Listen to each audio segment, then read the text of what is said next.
right, we've got a great group that are here. Let's start with you.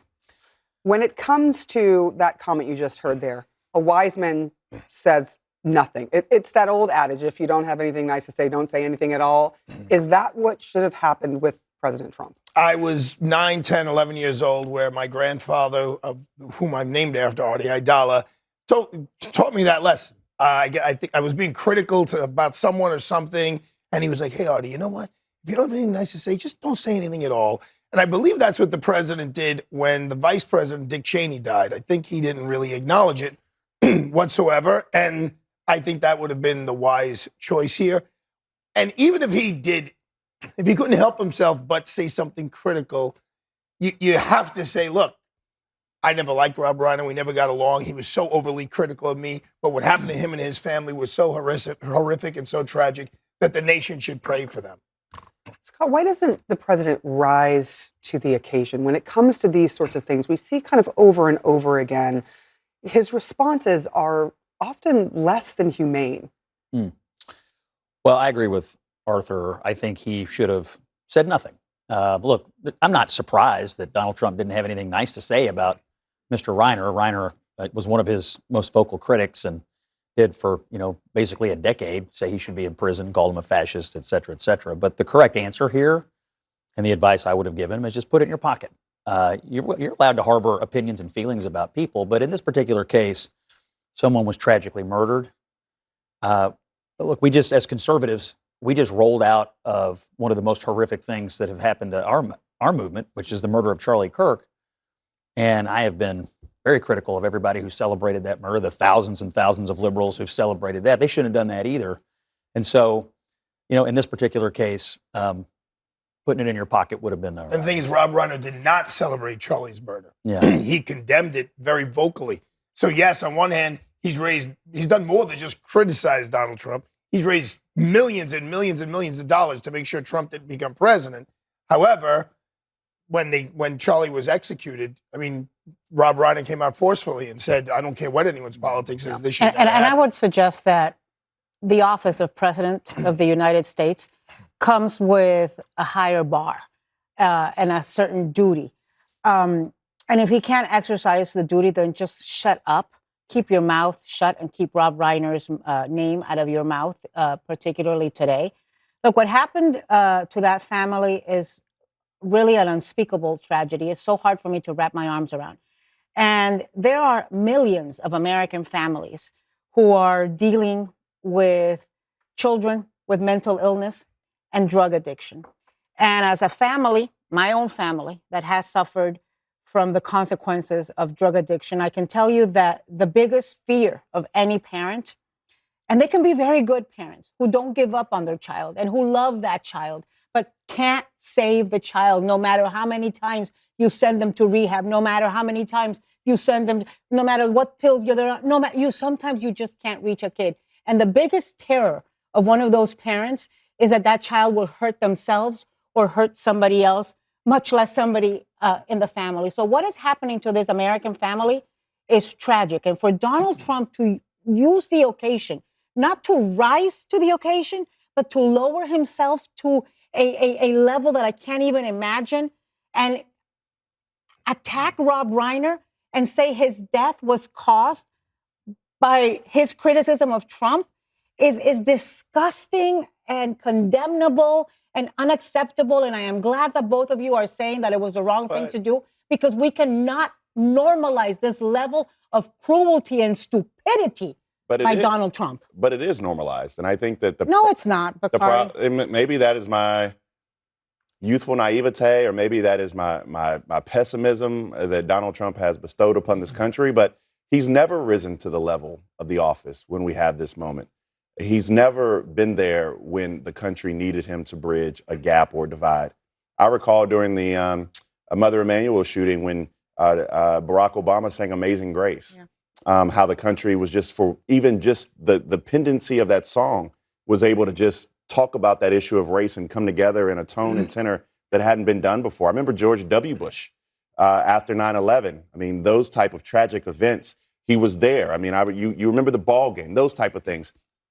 Donald Trump doesn't have Well, that he capability. tried. He tried at the Charlie Kirk memorial when he hugged his wife Listen, and he made some statements. respectfully, and he though, brought people respectfully, again. He tried. He I didn't have Do you but I will remember tell the you Charlie this, Kirk but I memorial? will He tell you said he this. wasn't. I will He tell said you he this. disagreed with forgiving. Yes. I will tell you your this. enemies. The bar I do for remember. Donald Trump is in hell, right? That's where our expectations are for him. And for somebody to simply say that the president of the United States, when somebody dies in the fashion that they did, should just be quiet, we need to all look at ourselves and say that is the standard that we hold for the president of the United States, that this man that is 80 years old is incapable of actually having empathy. This man who's 80 years old is incapable of being an example for our children, regardless of Democrat or Republican. And the bigger condemnation I have is for those individuals who call themselves evangelical Christians who surround the president of the United States, but then look at this type of nonsense and turn a blind eye to it. He has a prayer council. They lay hands on him with what? Gloves? Mittens?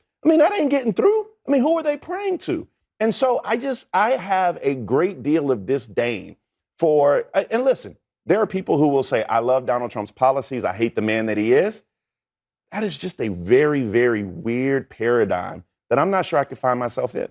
I've two issues with this statement today, right? Certainly silence would have been vastly preferable to this.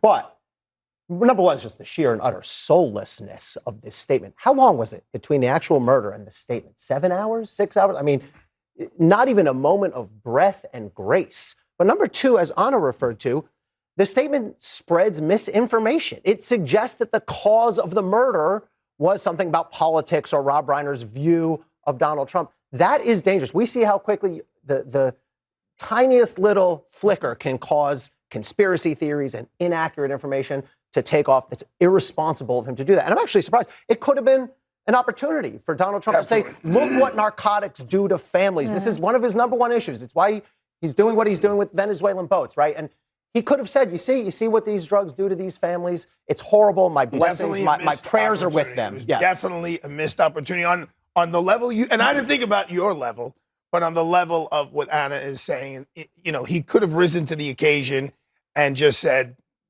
putting all the politics aside, this was an absolute American tragedy. I have sons. It's unimaginable, and let's all say a prayer and hug each other, hold each other's hands at the prayer council.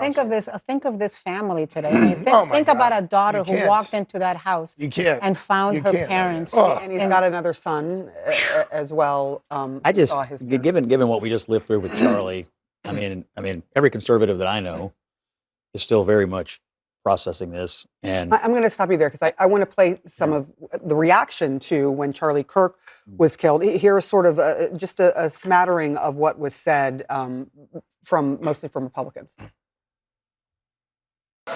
Over the last 11 days, we have heard stories of commentators, influencers, and others in our society who greeted his assassination with sick approval, excuses, or even jubilation.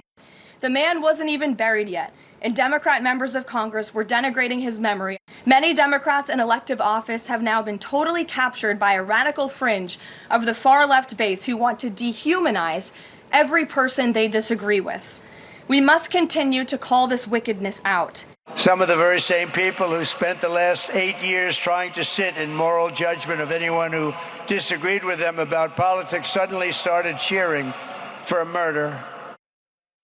The hypocrisy that you hear there, right? You hear them talking about the left doing this. And then the statement, how do you square those two things? I don't. I disagree with the statement. I wish he hadn't made it. And as I mentioned, what happened after Charlie died, lots of people were quick to celebrate the death, call him racist, call him Nazi, attribute statements to him that he never made, et cetera, et cetera. And those of us on the right who knew Charlie and loved Charlie, were quick to call that out and say, this is misinformation. This is a heinous way to treat someone who left behind a grieving widow and little children. So I don't square it. Because to be fair, I do want to just we're still processing that. Yeah. And if we want to expect other people to live up to a standard that they didn't live up to after Charlie, we should. But Scott, this is more than just other people, right? And I agree with you. Anybody who celebrated after Trump got shot, shame on them. Anybody who celebrated after Charlie Kirk got murdered, shame on them. But I refuse to hold some trolls on the internet or some, influencers or fringe people, whomever they are. Well, it was elected officials, Okay, members but- of Congress, very Okay, important. I will not hold him to the same bar that I hold the President of the United States. I think, he's got the biggest bully pulpit. And as anybody who's ever been attacked by Donald Trump knows, once he attacks, it gives permission to so many others that hang on his every word to do the same thing. And it hurts my heart to think about Romy Reiner and Jake Reiner, the siblings, the siblings who are the victims also of this crime, and what's going to befall them from social media because of what Trump just did. It's just irresponsible and horrible. The fascinating part about this conversation, though, is that if Trump is one thing, he is consistent. And I've always told people that Trump has, I've always referred to Trump as one of the most honest brokers we have in politics. He told us exactly what he was going to do when he was running for president. He's executing on those plans. But even when he came down the escalator in 2025 we had 2015. Excuse me, 2015. I'm in a time warp. 2015. The essence of one. I think the quote is, "Character is who you are when no one's watching." Right. The essence of Donald Trump's character has never been in question. People who worked with him, people who contracted with him, people who rented from him, people who knew him from back in New York, people who he denigrated Ted Cruz's wife. He called her ugly, right? Like, he created nicknames for people on the stage, and he was running for president of the United States. That what we have done in this country, Democrats, Republicans, and even more importantly, the mainstream media, I hope people hear that. Even more importantly, the mainstream media, is we have created a bottomless pit of character for the people that we elect to high office in this country.